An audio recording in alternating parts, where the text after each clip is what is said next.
நீ தங்கிடும் வீட்டில் இயேசுவே நீ தங்கிடும் வீட்டில் எல்லாம் நிறைவே குறை உண்டாமோ கர்த்தா நின்னை விடமாட்டே எல்லாம் நிறைவே குறை உண்டாமோ கர்த்தா நின்னை விடமாட்டே. கடவுளுடைய அருள் கொடையாக அவர் நமக்கு கொடுத்திருக்கிறது நம்முடைய குடும்பம் என்பது. இந்த குடும்பத்தை குறித்து வேதத்துக்குள்ளாய் கடந்து வருகின்ற வழியிலே ஆதியாகமம் 2வது அதிகாரம் 18வது வசனத்தை வாசிக்கிறோம். தேவன் மனுஷன் தனிமையாயிருப்பது நல்லதல்ல என்று பார்த்து அவனுக்கு யாரை உண்டாக்கினாரா? துணை ஆயத்தை சொல்லுங்களேன். ஏற்ற துணை, ஏறி மிதிக்கிற துணை இல்ல, ஏற்ற துணையை, ஹெல்பர். ஆங்கில வேதாகமத்தை பார்க்கின்ற the best helper. மனைவிமார்கள் புருஷனுக்கு உதவியாளராக இருக்க வேண்டுமே. அப்பொழுதுதான் அந்த புருஷனுக்கு கடவுள் கொடுத்த பரிசு எதுங்க? மனைவி. நீங்கள் எல்லா விதத்திலும் உங்களுடைய கணவருக்கு ஏற்ற துணையாக நீங்கள் காணப்படுவீர்கள் என்றால் அதிலே தேவனுடைய நாமம் மகிமைப்படக்கூடியதாக இருக்கிறது. இந்த ஏற்ற துணையை தேவன் எப்பொழுது பார்க்கிறார் என்றால் அவன் தனிமையாயிருப்பது நல்லதல்ல என்று கண்டார்.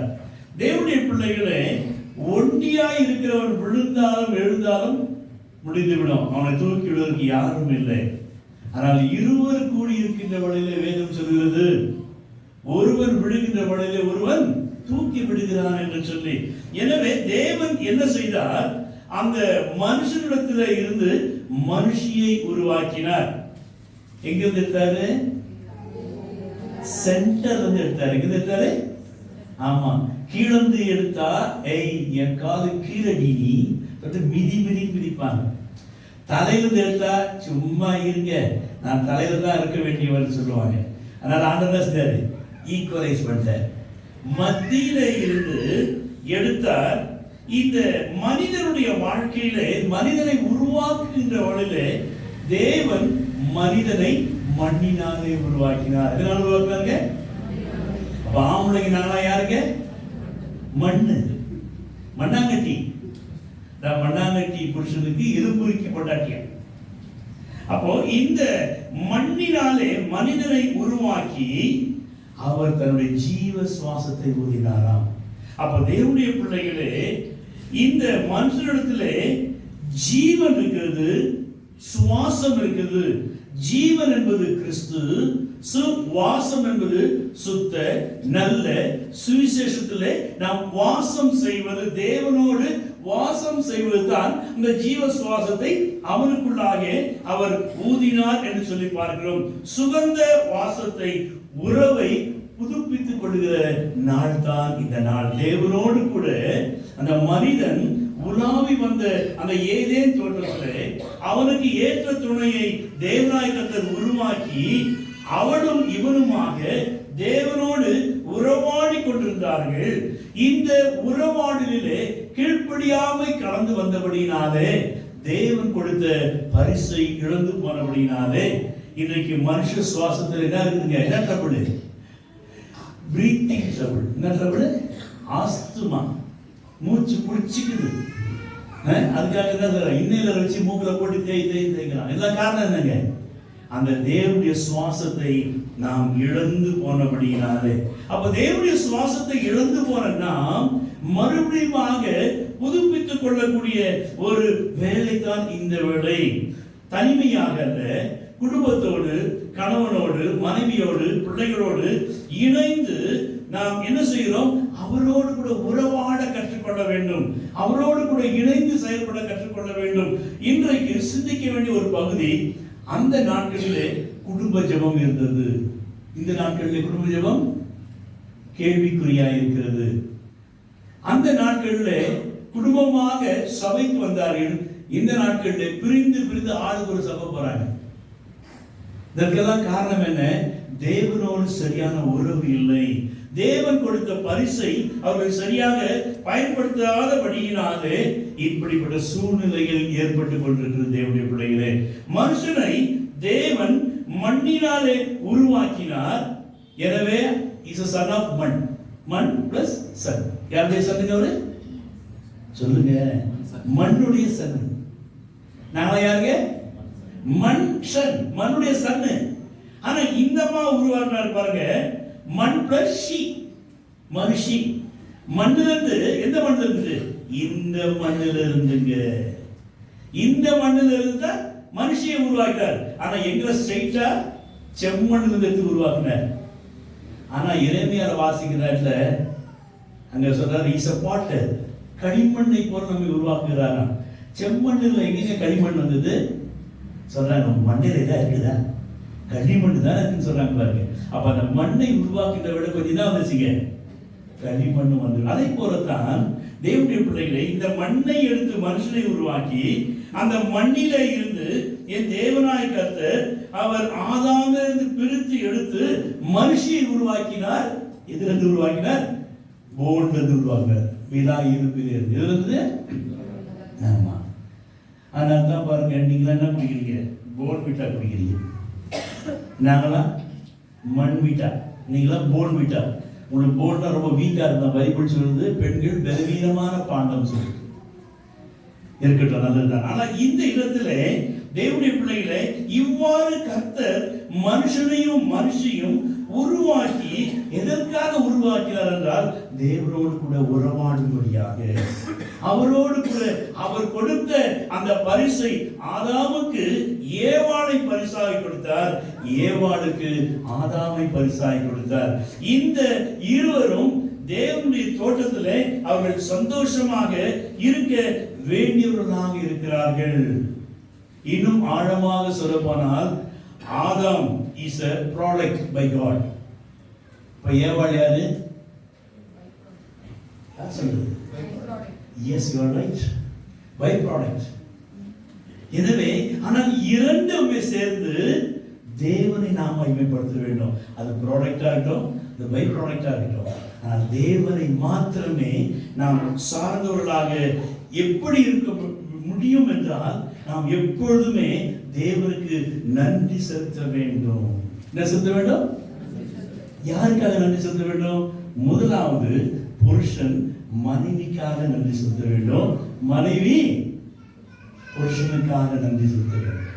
இதை நம்ம மிக முக்கியமாக சிந்திக்க வேண்டிய ஒரு நாள் இந்த நாள். கல்யாணத்துல முக்கியமான ஆட்கள் யாருங்க? சொல்லுங்க. மணமகன், மணமகள். மணமகன் என்னன்னு சொல்லலாம்? கிங். மணமகன் குயின், பிரின்ஸ் இல்லைங்களா?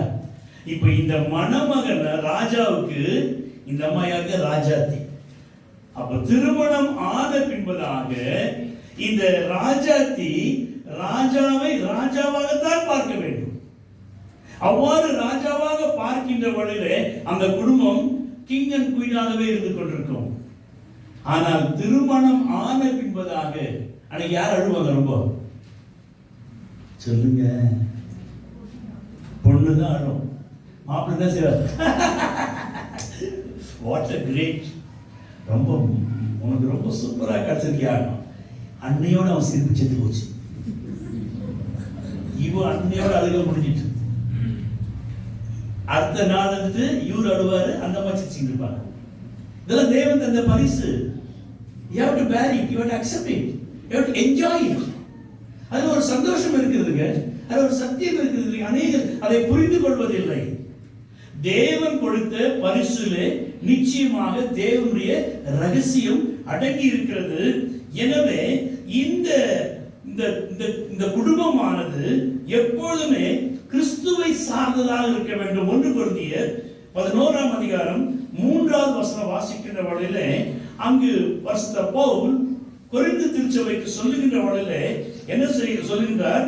கிறிஸ்து சபைக்கு தலை என்று சொல்லுகின்றார். கிறிஸ்து சபைக்கு தலை, மனைவிக்கு புருஷன் தலை என்று சொல்லுகின்றார்.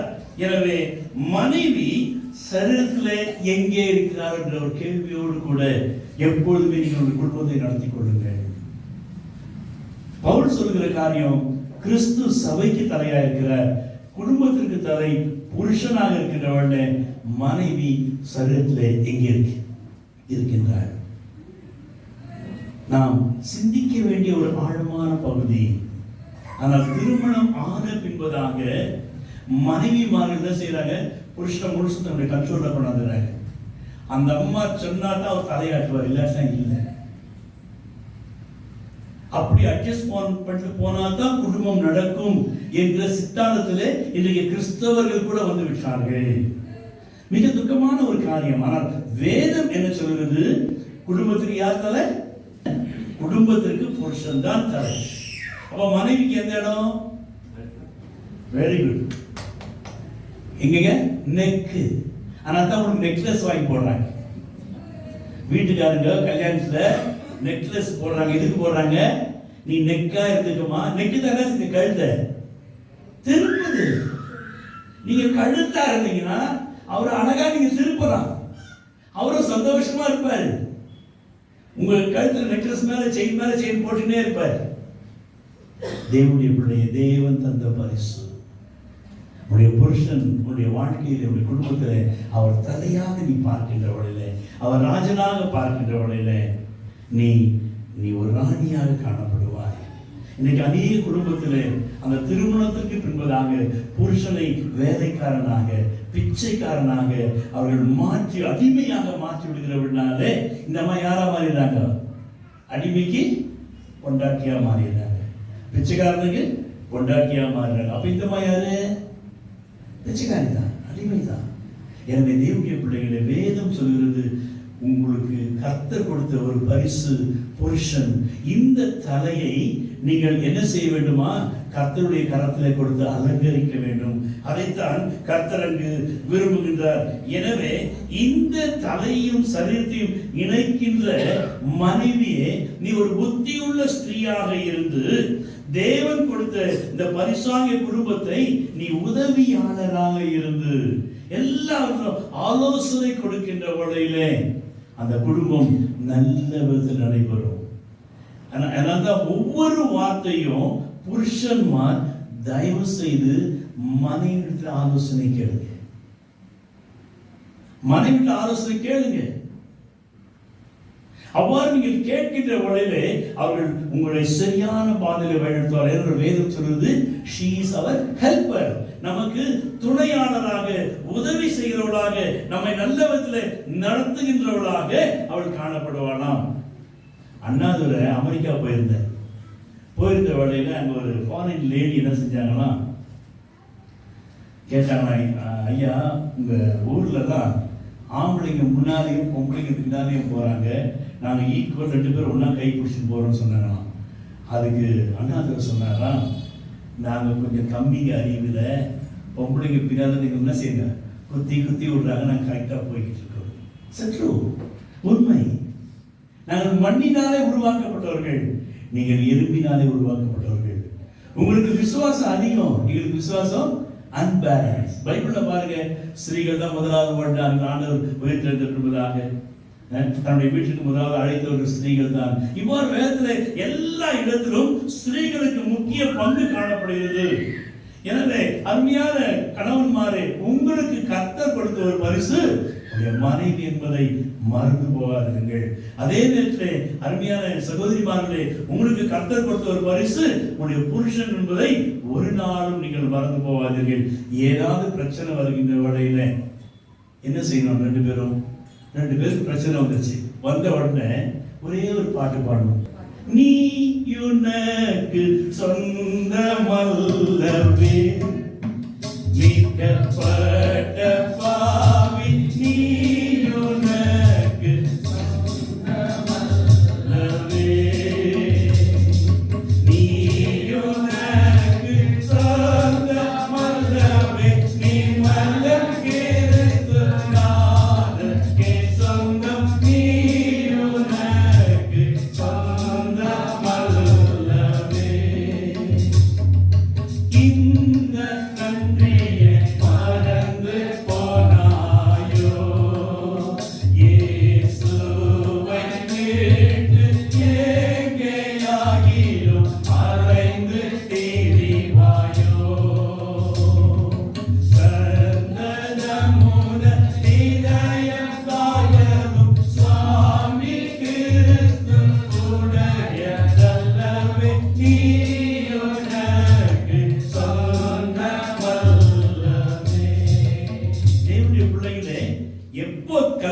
ஆயிடுச்சோ அப்போ நானு எனக்கே சொந்தம் இல்லை.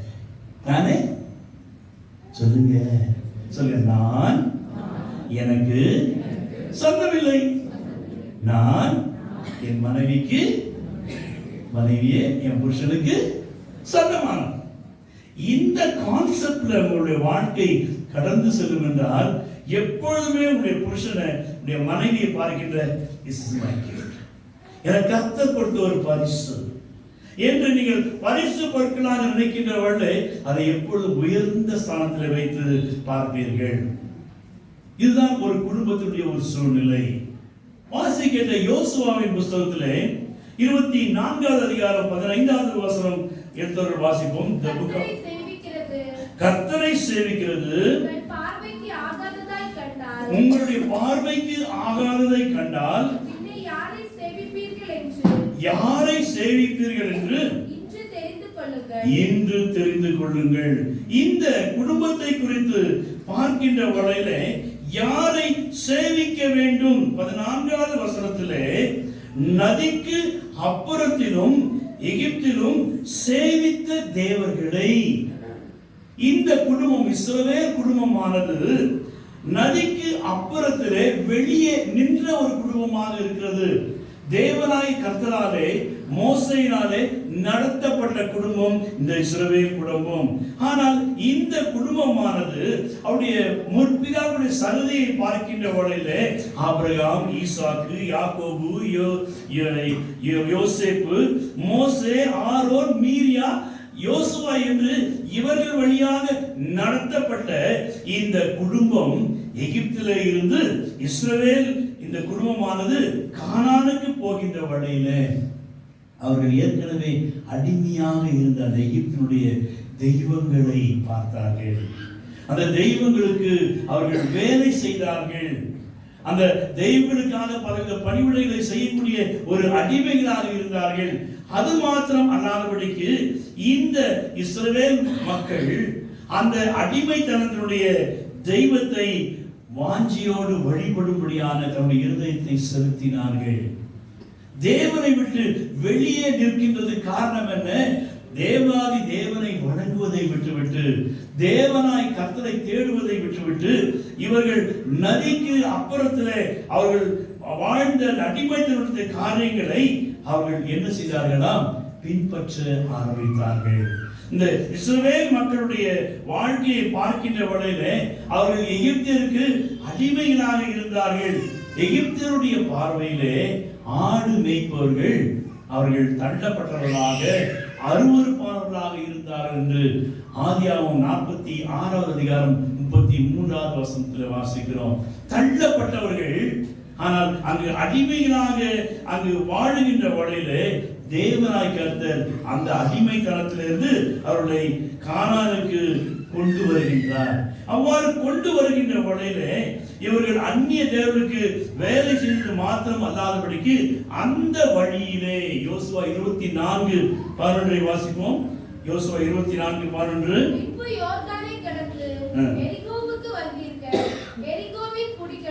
எரிகோவின் குடிகளும் எமோரியரும் பெரிசியரும் கானானியரும் ஏத்தியரும் கிர்காசியரும் ஏவியரும் எபூசியரும் உங்களுக்கு விரோதமாக யுத்தம் பண்ணி 8 விதமான ஜனங்களை, ஜாதி ஜனங்களை, தெய்வ வழிபாடு உள்ளவர்களை இவர்கள் கடந்து வருகிறார்கள். அவ்வாறு கடந்து வருகின்ற வகையிலே இவர்களுக்குள்ளே என்ன ஏற்பட்டது? தேவனாய் கர்த்தர் தங்களை கொண்டு வந்து கொண்டிருக்கிற அந்த தேவனாய் கர்த்தரை அவர்கள் நம்புவதை, அவர்கள் வணங்குவதை விட்டுவிட்டு இந்த அந்நிய தெய்வங்கள் மீது அவர்கள் ஆசை வைத்தார்கள், விரும்பினார்கள். தேவனுடைய பிள்ளைகளே, தேவன் நமக்கு கொடுத்த ஒரு பரிசு என்ன? நம்மை அடிமைத்தனத்திலே இருந்து பரமகாரனுக்காக நம்மை அவர் அழைத்து வந்து கொண்டிருக்கிறார். ஆனால் இந்த ஜனங்களோ அந்த தேவனாய் கர்த்தரை வணங்குவதை விட்டுவிட்டு இந்த அடிமைத்தனத்திலுள்ள நுகத்திலே இருந்து அவர்கள் வெளியே நிற்கின்றவர்களாக காணப்படுகிறார்கள். தேவனை விட்டு வெளியே நிற்கிறவர்களாக காணப்படுகிறார்கள். எனவே 6 லட்சம் புருஷர் அங்கிருந்து ஆரம்பித்தார்கள். ஆனால் 2 பேர் மாத்திரம் போய் சேர்ந்தார்கள். காரணம் என்ன? கீழ்ப்படியாமை. தேவனோடு கூட இருக்கின்ற உறவிலே இருந்து விலகி இருந்தபடினாலே. தேவனுடைய பிள்ளைகளே, உங்களுடைய உறவு இந்த நாட்களிலே தேவனோடு கூட எப்படி இருக்கிறது? ஆனால் யோசுவாவுடைய குடும்பம் மாத்திரம் கர்த்தரை சேவித்தபடியினாலே. அந்த 24:15 என்ன வாசிக்கிறோம்? கர்த்தரை சேவிப்பது உங்களுடைய பார்வைக்கு ஆகாதது என்று கண்டால் யாரை சேவிப்பீர்கள்? தொடர்ந்து சொல்கிறார், நானும் என் வீட்டாருமோ வென்றார் கர்த்தரை சேவிப்போ. நீயும் சேவிப்பாயா? நீயும் சேவிப்பாயா? கர்த்தரையே சேவிப்பது. இன்றைக்கு அநேகருடைய வாழ்க்கையிலே கர்த்தருக்காக சாட்சியாக நிற்பதே இல்லை. குடும்பமாக சாட்சியாக நிற்கின்ற காரியத்திலே மிகவும் அவர்கள் விலகினவர்களாக தூர நிற்கிறவர்களாய் காணப்படுகிறார்கள். ஆனால் யோசுவா தன்னுடைய குடும்பத்தை கர்த்தருக்குள்ளாக அவன் வளர்த்தபடியினாலே, கர்த்தர் கொடுத்த பரிசாக இந்த பரம கானான் என்பதை தன்னுடைய மனைவி பிள்ளைகளுக்கு அவன் போதித்தபடினாலே கர்த்தர் யோசுவாவும் அவனுடைய குடும்பத்தையும் பரம கானானுக்குள்ளாக கடந்து செல்லும்படியாய் கர்த்தர் கிருபை செய்தார். இந்த நாளிலே நாமும் நம்முடைய பிள்ளைகளுக்கு கர்த்தருக்கு பயப்படுகிற பயத்திலே, கர்த்தரை அறிகிற அறிவிலே, கர்த்தருக்குள்ளாக பிள்ளைகளை நடத்துகிற காரியங்களே எந்த அளவிலே காணப்படுகிறோம்? யோசுவா இஸ்ரவேலரை எச்சரிக்கின்றார், எங்கள் குடும்பமோ கர்த்தரையே சேவிப்போம் என்கிறார்கள். இன்றைக்கு அப்படி ஒரு அறிக்கையை நாம் குடும்பமாக அறிக்கை செய்ய முடியுமா? கர்த்தருடைய சமூகத்தில் இன்றைக்கு நாம் அறிக்கை செய்ய முடியுமா? சற்று நம்மை நாமே யோசித்து பார்ப்போம். இரண்டாவதாக மார்க்கு சுவிசேஷம் 3வது அதிகாரம் 32வது வசனம் வாசிக்கின்ற வழியிலே அந்த இடத்துல ஒரு குடும்பத்தை பார்க்கிறோம். ஆண்டவராகிய இயேசு கிறிஸ்துவினுடைய உறவிலே இருந்த, உறவிலும் பிரிந்து வெளியே நின்ற குடும்பம் என்று நான் இதை விவரிக்க விரும்புகிறேன். உறவிலும் வெளியே பிரிந்து நின்ற ஒரு குடும்பம். மார்க்கு 3வது அதிகாரம் 32. அவரை நோக்கி, இதோ உம்முடைய தாயாரும் உம்முடைய சகோதரரும் வெளியே நின்று உம்மை தேடுகிறார்கள் என்றார்கள். பாருங்க, வெளியே நின்று உம்மை தேடுகிறார்கள். யாருங்க? தாயாரும் சகோதரரும். இன்னைக்கு இந்த குடும்ப உறவிலே தேவன் கொடுத்த பரிசு என்ன? சகோதரர்கள், சகோதரிகள், தாய், தகப்பன். ஆனால் இந்த உறவிலே இன்னைக்கு வெளியே நிற்கிறார்கள். அன்பு இல்லை, எரிச்சல், பொறாமை, சண்டை, பிரிவினை, மார்க்க பேதங்கள், இவைகள் அனைத்தும் எதற்காக ஏற்படுகிறது? அந்த இடத்துல கர்த்தரை சரியாக அறியாதபடியினாலே.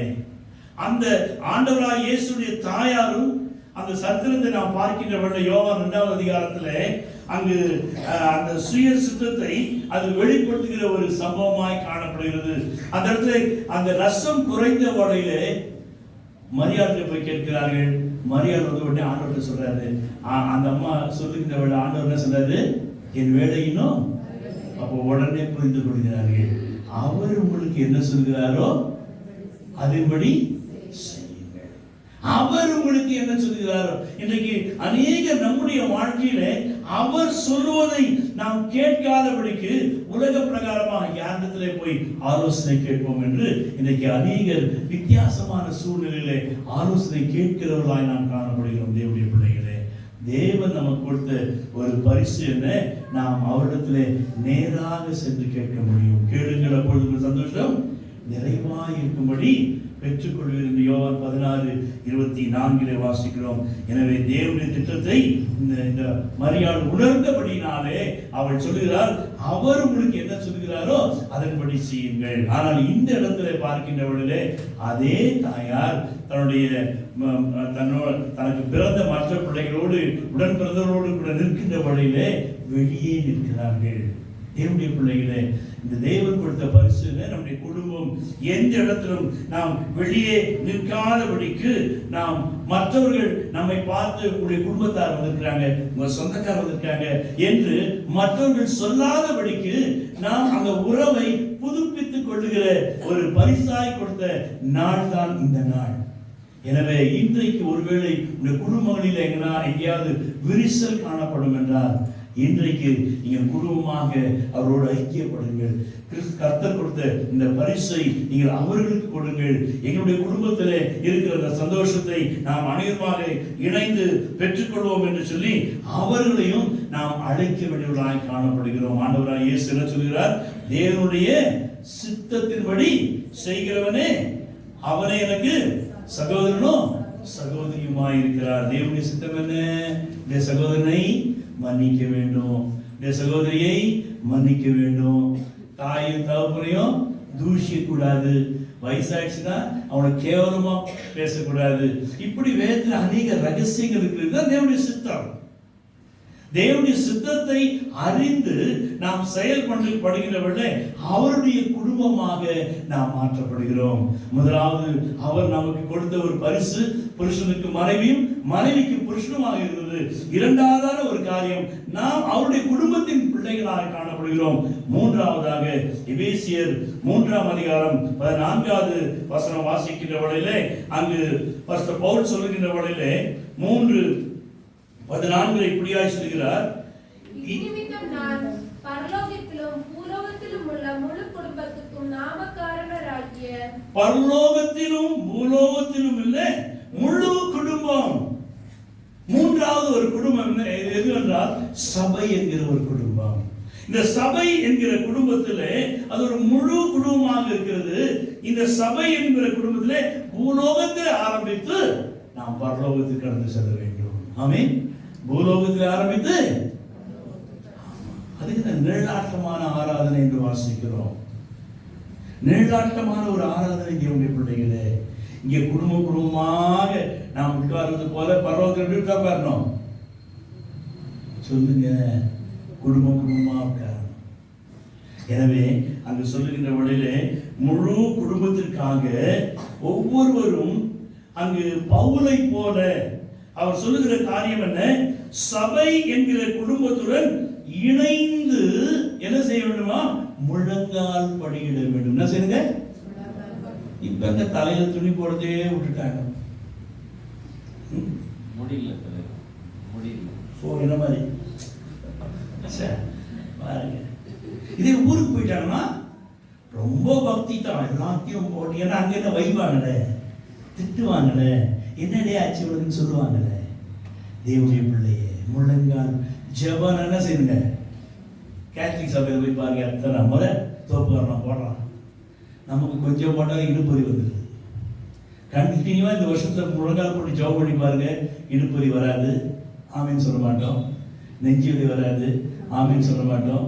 கழுத்து வலி வராது, ஆமீன் சொல்ல மாட்டோம். முழங்கால் போயிட்டு பாருங்க.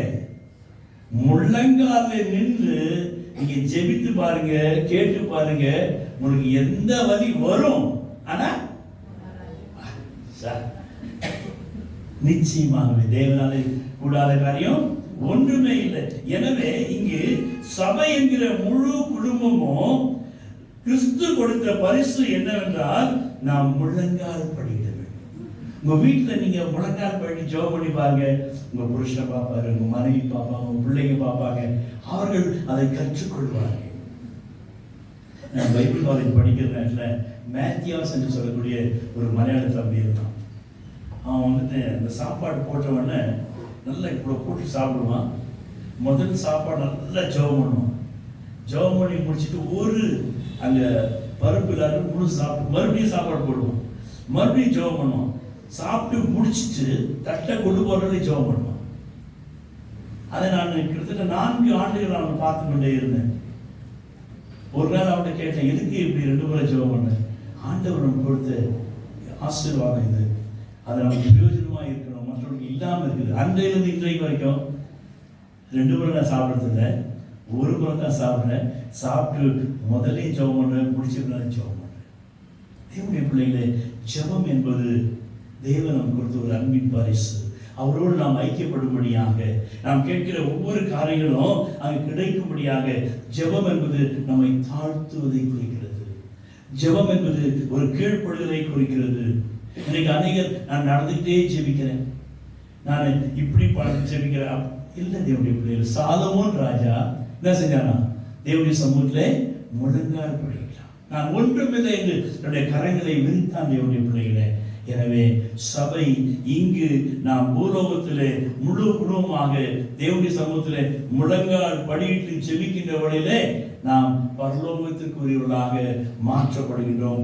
முழங்கால் படிட்டு ஜெபித்தார். ஜெபிப்பது மாத்திரமல்ல, அங்கு அந்த ஜெபம் என்ன செய்கிறதா? நீங்கள் அவருடைய ஆவியினாலே உள்ளான மனுஷனில் வல்லமையாய் பலப்படும். என்ன மனுஷன் அது? ஆமா, உள்ள ஒரு மனுஷன் இருக்காரு, ஆத்துமா. அந்த மனுஷன் என்ன செய்து அடிக்க நமக்கு சோர்வை உண்டாகும். அந்த சோர்வு வராமல் நாம் அவருடைய ஆவியினாலே பலப்பட வேண்டுமானால் நீங்கள் முழங்கால் படியிட்டு ஜெபிக்க வேண்டும். நீங்கள் முழங்கால் படியிட்டு உள்ளார்ந்த மனுஷனுக்காக ஜெபிக்கணும். பாட்டு மாத்திரம் அழகா பாடுறோம். உள்ளார்ந்த மனிதன் நாளுக்கு நாள் புதிதாக்கப்படுகின்ற நேரம் இது. உள்ளார்ந்த மனிதன் நாளுக்கு நாள் புதிதாக்கப்படுகின்ற நேரம் இது. சோர்ந்து போகாதே, நீ சோர்ந்து போகாதே, சோர்ந்து போக மாட்டோம், நாங்கள் சோர்ந்து போக மாட்டோம். அதி சீக்கிரத்தில் நீங்கிவிடும் இந்த லேசான உபத்திரவம். அதி சீக்கிரத்தில் நீங்கிவிடும் இந்த லேசான உபத்திரவம். எப்பங்க நீங்க உபத்திரவம்? முழங்கால் படியிட்டு, நீங்கள் முழங்கால் படிட்டு ஆவியிலே உள்ளான மனுஷன்ல பலப்படுகின்ற வழியிலே நாம் உள்ளான மனுஷன் பலப்படுவது மாத்திரமல்ல, நாம் பரலோகத்திற்கு தகுதியானவர்களாக மாறுகிறோம். தொடர்ந்து அவர் சொல்லுகின்ற வழியிலே என்ன சொல்கிறார் என்றால், கிறிஸ்து இருதயங்களில் வாசமாய் இருக்கும். எங்க வாசமாய் இருக்கிறாரா? இருதயத்தில் வாசமாய் இருக்க வேண்டும். அவர் உங்களுக்குள்ளாக வாசமாய் இருக்கின்ற வழியிலே பிரியாணி சாப்பிட்டோம். என்ன சாப்பிட்டோம்? ஏப்போ மீன் குழம்பு வாசனையா வரும்? சொல்லுங்க. ஆமா, அது போலதான் உங்களுக்குள்ள அவர் வாசமாய் இருப்பார் என்றார். இந்த ஃப்ராக்ரன்ஸ் உங்களுக்குள்ளாக இருக்கிற நற்கந்தம், உங்களுக்குள்ளாக வாசனை, சந்தோஷம், சமாதானம், அன்பு, மகிழ்ச்சி, இதுதான் வெளியே வரும். நமக்குள்ளாக வாசமாய் இருக்கிற கிறிஸ்து உங்களுக்குள்ளாக வாசமாய் இருக்கவில்லை என்றால், என்னடா வாழ்க்கை இது, இந்த மனுஷனை கட்டிங்க, இந்த பொம்பளையை கட்டிங்க, கை பாருங்க, சொல்லவும் முடியல, முடிய மெல்லவும் முடியல. காரணம் என்ன? கிறிஸ்துவினுடைய வாசமாய் இல்லை. அவர் உங்களுக்குள்ளாக வாசமாய் இருக்கின்ற வேளையிலே எப்பொழுதுமே எனக்கு ஒரு பிரைஸ் கிடைச்சிருச்சுங்க, இது இன்டர்நேஷனல் லெவல் எனக்கு கிடைச்சிருச்சா, எனக்கு எப்படி இருக்கும்? பெரிய ஒரு சந்தோஷமா இருக்கும் இல்லைங்களா? சாவர வரைக்கும் நான் வீட்டில் மேல வச்சிருப்பேன். அதே போலதான் கிறிஸ்து நமக்கு பரிசாக கொடுக்கப்பட்டிருக்கிறார். கிறிஸ்து நமக்குள்ளாக எனக்குள்ளாக வாசம் செய்கின்ற வேளையிலே நான் எப்பொழுது எப்படி இருக்கணும்? எதை மறக்க வேண்டும்? கிறிஸ்து உங்களுக்குள்ளாக வாசமாய் இருந்தால் எதை மறக்கணும்? கவலை கண்ணீர் மறக்கணும், கர்த்தரையே நோக்கணும். எத்தனை முறை கண்டு தருவார் யாரு? இதே பாடிக்கின்னு கவலையும் மறக்கத்தில்லை, கண்ணீரை மறக்கத்தில்லை. கிறிஸ்து உங்களுக்குள்ளாக வாசமாய் இருக்கிறார் என்றால் எப்பொழுதுமே தேசமே பயப்படாதே, மகிழ்ந்து கடிகொடு. கர்த்தர் பெரிய காரியங்களை செய்வார். எனவே கிறிஸ்துவிலே வாசமாய் இருக்க வேண்டும். தொடர்ந்து சொல்கிறவர்களே, கிறிஸ்துடைய அன்பை பரிசுத்தவானுடன் இணைந்து உணர்ந்து கொள்ள வேண்டுமா? பரிசுத்தவானுடன் சபையோடு இணைந்து நாம் உணர வேண்டும். அவர்களுக்கு செய்த நன்மைகள், நமக்கு செய்த நன்மைகள் என்று நாம் இவைகளை உணர்கின்ற வழியில அந்த அன்பினாலே பரிபூரணத்தினாலே நிறையப்படுகிறோம் என்று சொல்லி பவுல் சொல்கிறார். நிறையப்படுகிறோம். அப்போ பரிசு என்பது, கர்த்தர் நமக்கு கொடுத்த பரிசு என்பது ஒவ்வொரு நாளும் நிறைக்கின்றதாய் காணப்படுகிறது. இந்த ஆண்டு முழுதுமாக கர்த்தர் உடைய குடும்பத்தை நிறைத்து நிறைத்து நிறைத்து நிறைத்து ஆசீர்வதிக்கப்பட வேண்டுமானால் நம்முடைய ஜெபம் எப்படி இருக்க வேண்டும்? முழங்காலில் ஜெபிக்க வேண்டும். கண்களை மூடி கர்த்தரை நாம் பார்ப்போம்.